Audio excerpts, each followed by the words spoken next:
I would like to invite to our virtual stage, I hope I'm going to say this right, Hyeyon Kwon from TENTUPLAY.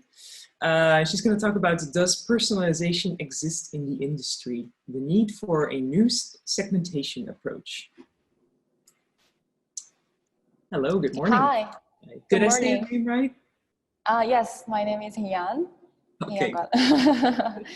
Yeah, good morning. If you're ready, then feel free to kick off. Okay.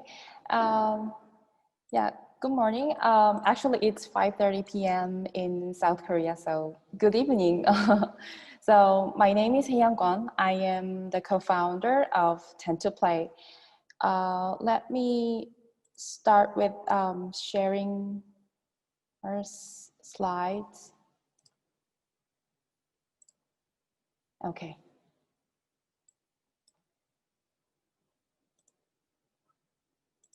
Okay. So actually, this is our first time at PG Connect. So let me briefly. Oh. Sorry. Yeah. Let me briefly tell you about what we do. So we are a team of economists. So TENTUPLAY is an AI solution that provides analytics and personalized CRM for video games. So in this talk, I'm going to talk about the history of segmentation methodologies in the video game industry and a new approach to segmentation that you need for personalized live ops.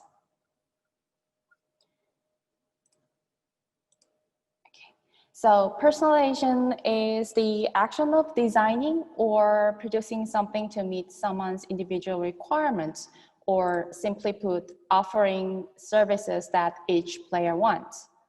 Then why do we want personalization in the first place?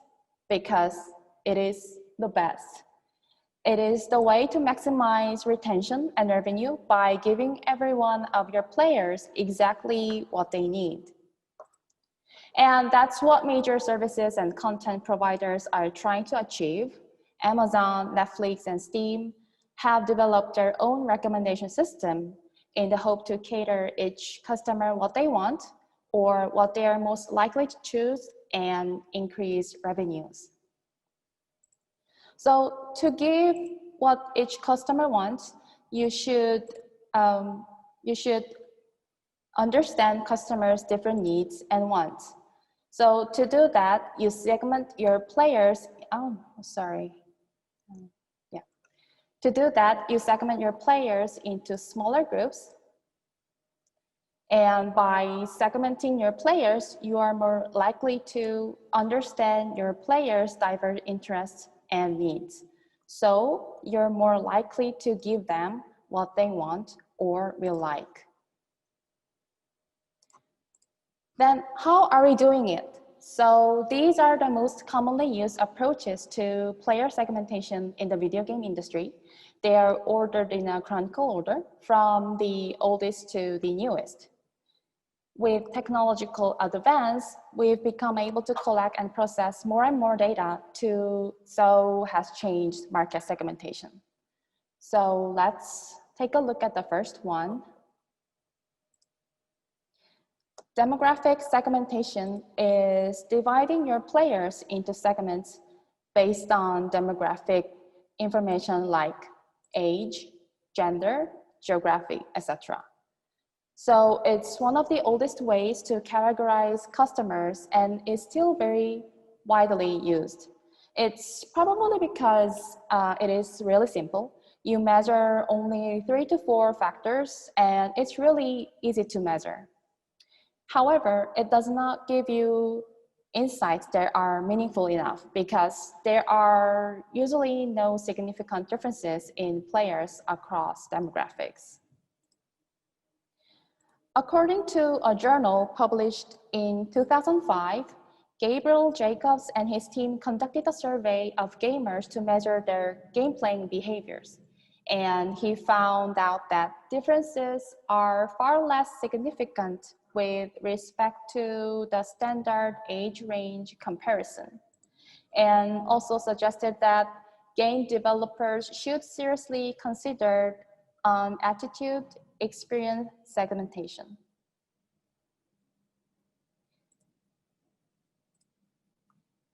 And also in 2017, Google commissioned a research study with scheme analytics on gamer segmentation based on gaming passion and social behavior, and found that there are no meaningful age or gender differences between the segments.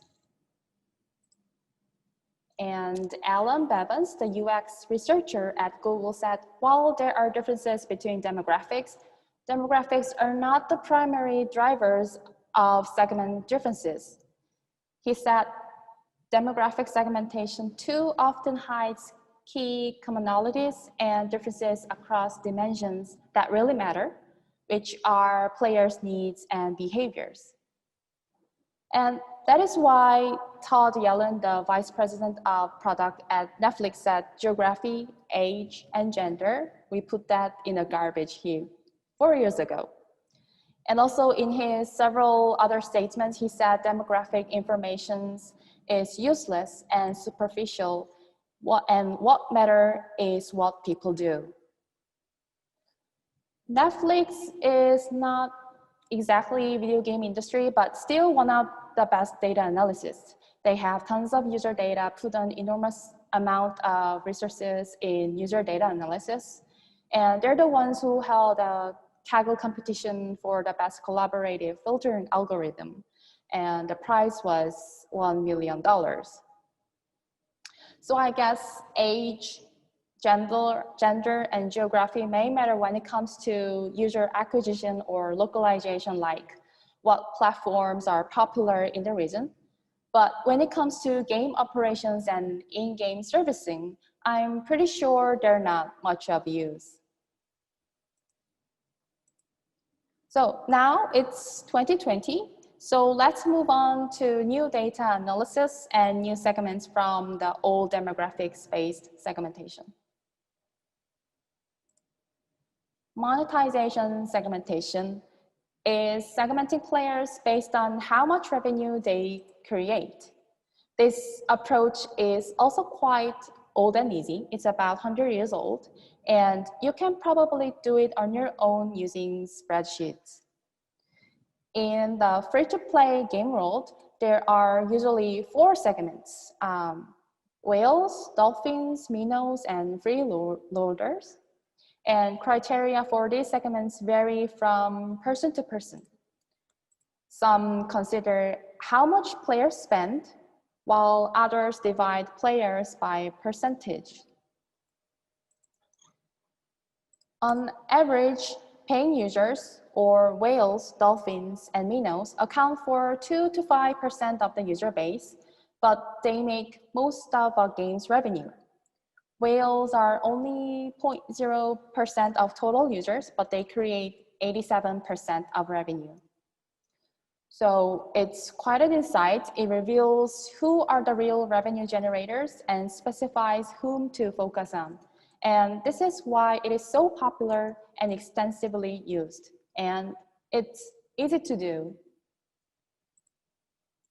However, concentrating on a teeny tiny number of players while neglecting 97% of them can be fatal to your game.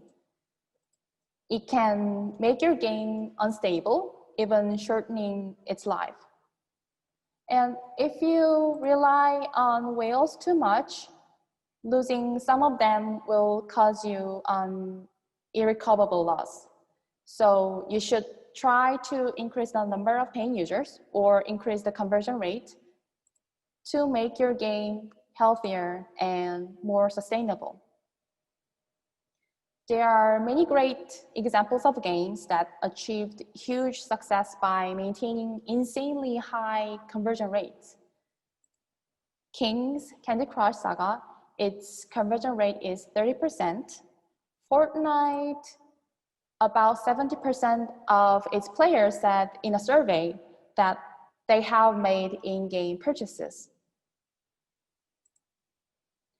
A few years ago, a monetization consultant, Nicolas Lovell, gave a talk at GDC, and he brought up this 3-parted free-to-play funnel to explain, retention should come before the monetization. So if you want to have whales, you should have players first. And according to game analytics, it takes 18 days for whales to make their first purchases, and dolphins 12 days, and minnows 8 days. So you should keep players as long as possible to maximize the chances of them switching from freeloaders to whales. And Lovell also mentioned whales need freeloaders because freeloaders make them feel special, like showing off, having followers, being more skilled and more successful is all whales care about.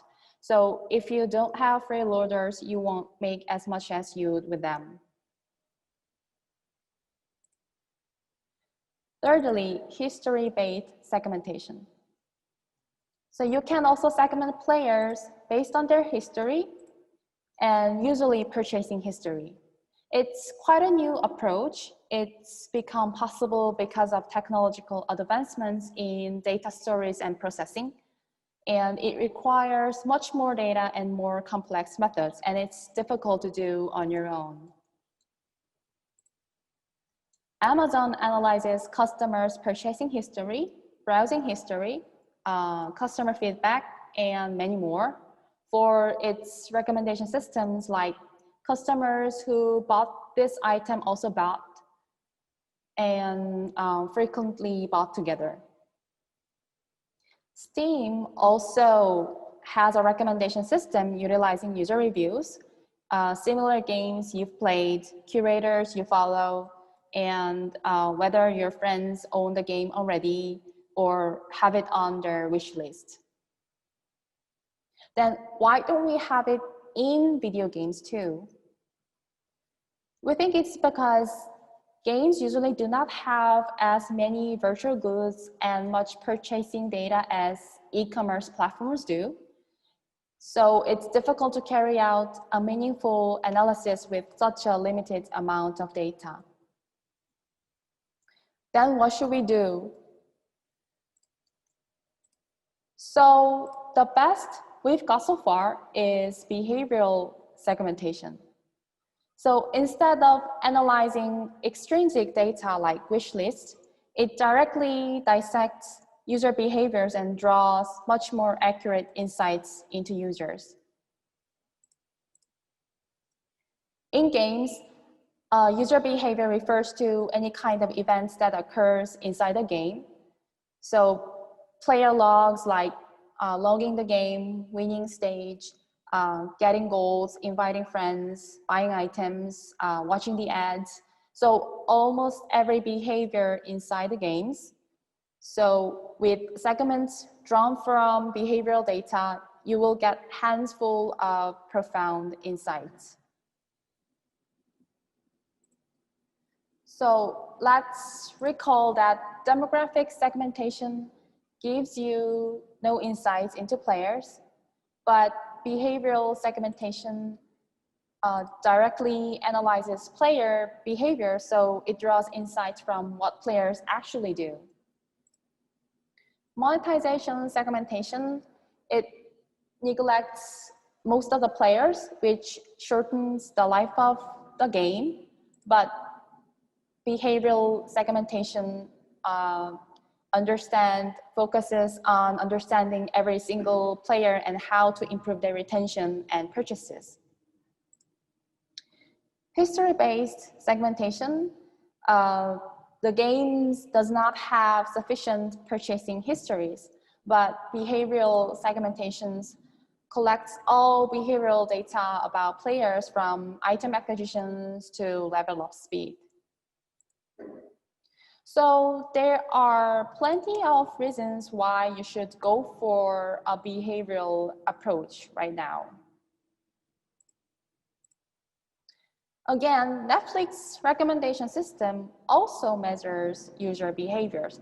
They measure the time of day you watch, how long you watch, what scores you replay, what scenes you fast forward, etc. And based on this data, Netflix gives highly personalized recommendations. And they even show different thumbnails to different users for the same movie. And also last year, Steam introduced a new interactive recommender, and it does not use extrinsic data that users intentionally create, like tags, wish lists, review scores. Instead, it learns what users actually do. It looks through billions of play sessions to capture different play patterns. Steam said if players with broadly similar play habits to you also tend to play another game you haven't tried yet, then that game is likely to be good recommendation for you. But this behavioral approach is already adapted in marketing and user acquisition for video games, but not yet in in-game operations and in-game servicing.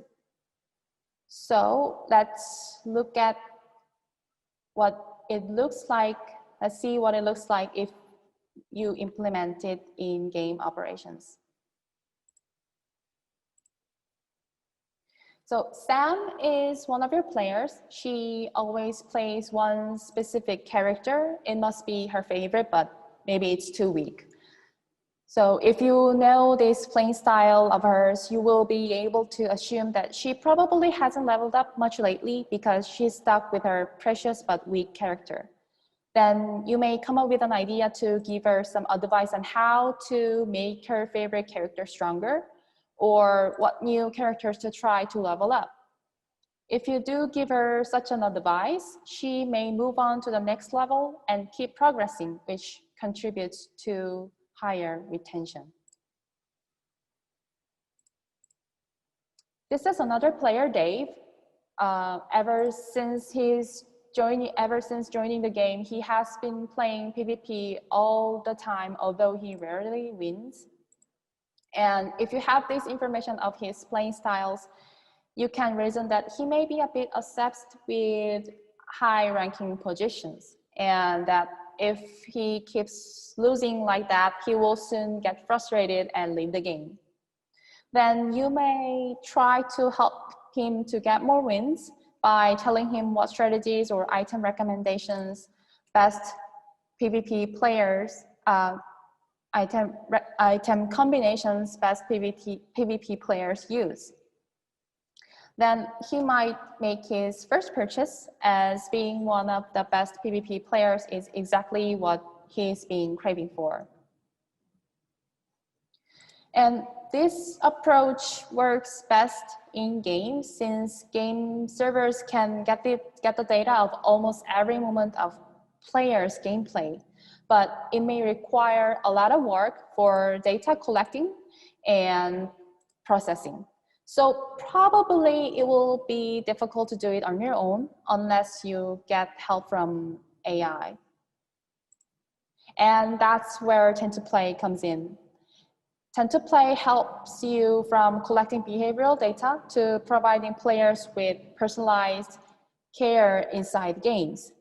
So once you install the SDK into your game, TENTUPLAY AI will collect and analyze player logs, segment players by their behaviors, organize the analysis results and draw insights, and lastly, provide personalized in-game services.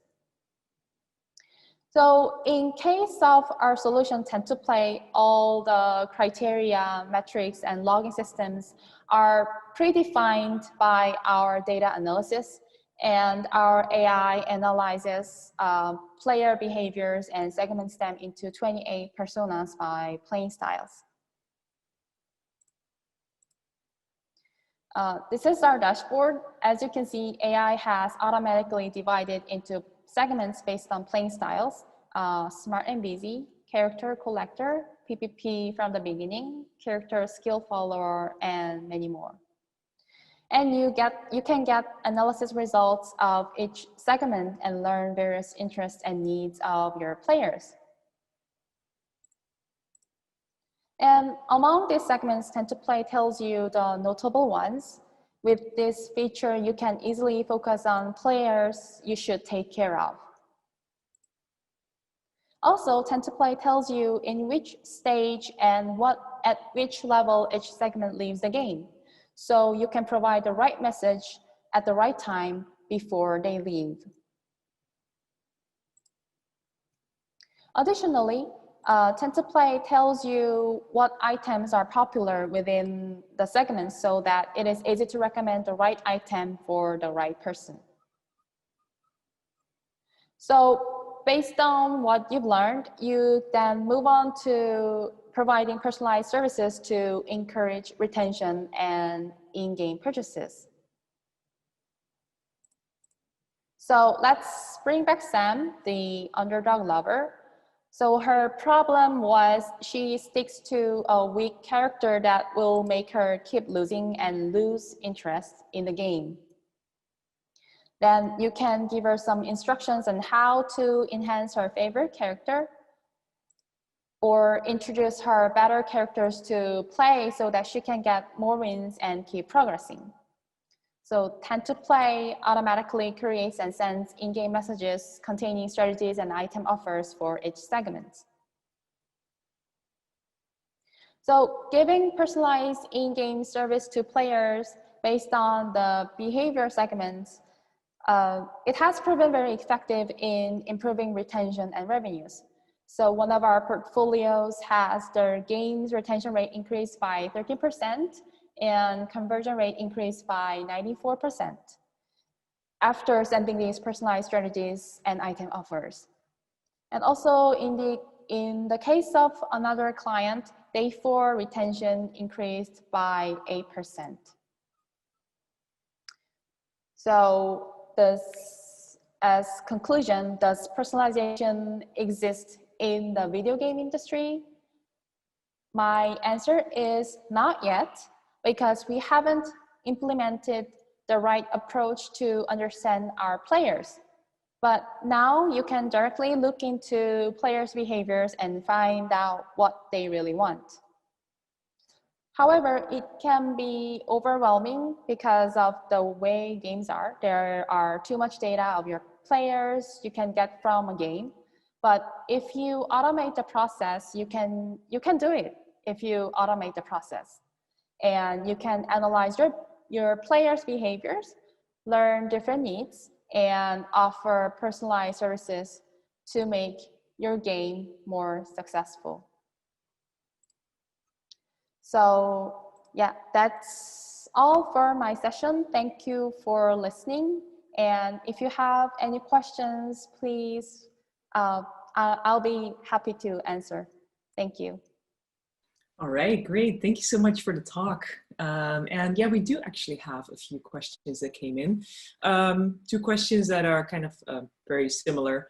Does TENTUPLAY make sense for like a casual word puzzle game? And another question is basically the same, asking for card games. So overall, I think this question is more about casual content. What could TENTUPLAY do for them?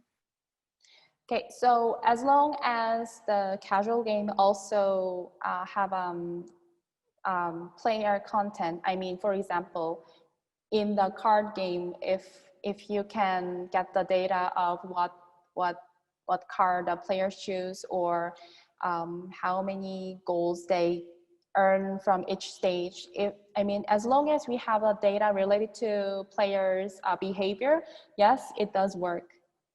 Mm-hmm. All right. Great. I saw that so far. I saw that one of your colleagues is also actively logged into the Discord. So if you have more questions, then they have several ways to reach out to you. That's great.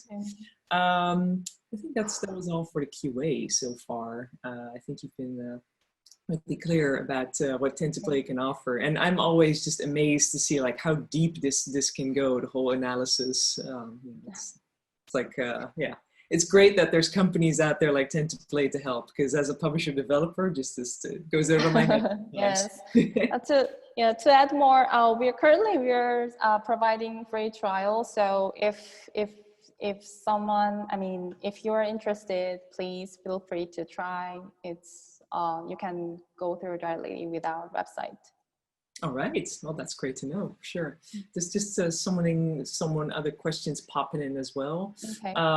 Does Tend2Play track campaigns, track campaign the users are coming from? Oh, like which campaign they're using? Oh, okay. So actually currently we're not, because the campaign tracking services comes from like other marketing attribution tools. So if we have that kind of information, like if the player installed the game through some campaign ID, if we can get the data from the game developer side, then it is possible. But right now we need some integration process to do that. Mm-hmm. Okay, great.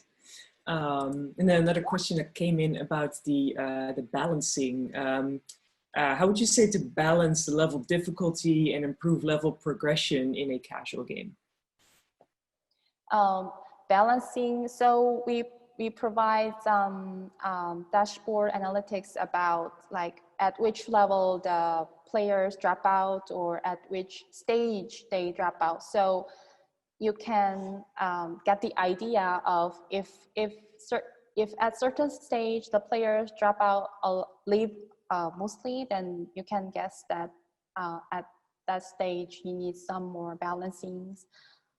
And also we providing some item usage for each different segments, then you can get the idea of item balances or currency balance. Mm-hmm. All right, thanks. And I think there is time for one more question. Tanvir Ahmed is asking, is it similarly useful for ad-driven games? So for example, yeah, please tell us more about how to use it for ad optimization.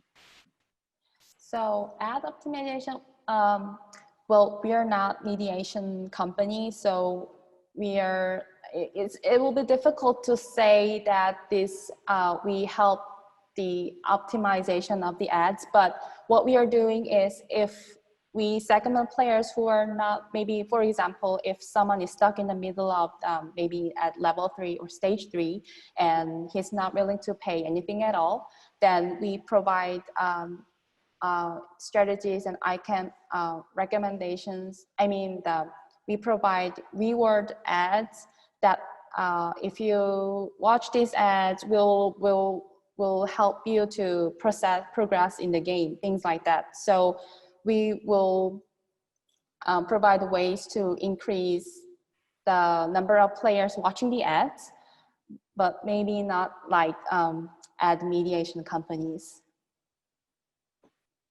All right, nice. And just to kind of diversify a little bit, I think that's an interesting question from Melp Meredith. Besides in marketing products on e-commerce, what other industries use this type of behavioral segmentation? And do you have any examples of that? So, I mean, the mostly used is e-commerce and also some like credit card companies. So credit card companies has a lot of behavioral data, like for example, if one bought some clothes from shop and go to a pizza restaurant, things like that. So to do the behavioral analysis, the industry itself has to have a lot of data. So yeah, maybe e-commerce and some credit card company, credit card industry. Yeah, definitely interesting. Yeah, yeah, I fully agree. I always look at sort of the loyalty programs and things that airlines and credit card companies have, and see how we can sort of sneak that into the games. Because if there's one, one type of industry to learn from, then yeah, they're at it. All right, there are more questions popping in, but I'm afraid that that's all the time that we got. So to all the people asking great questions, I would like to ask all of you to go to the Discord and then talk to the people of Tend2Play there, and I'm sure that they will be happy to answer all of your questions. Thank you so much for the great talk and for your time. Yeah, so hang around the Discords to. Thank you very much. So yeah, we will be in Discord. So feel free to pop up if you have any questions. All right, great. Thank you so much.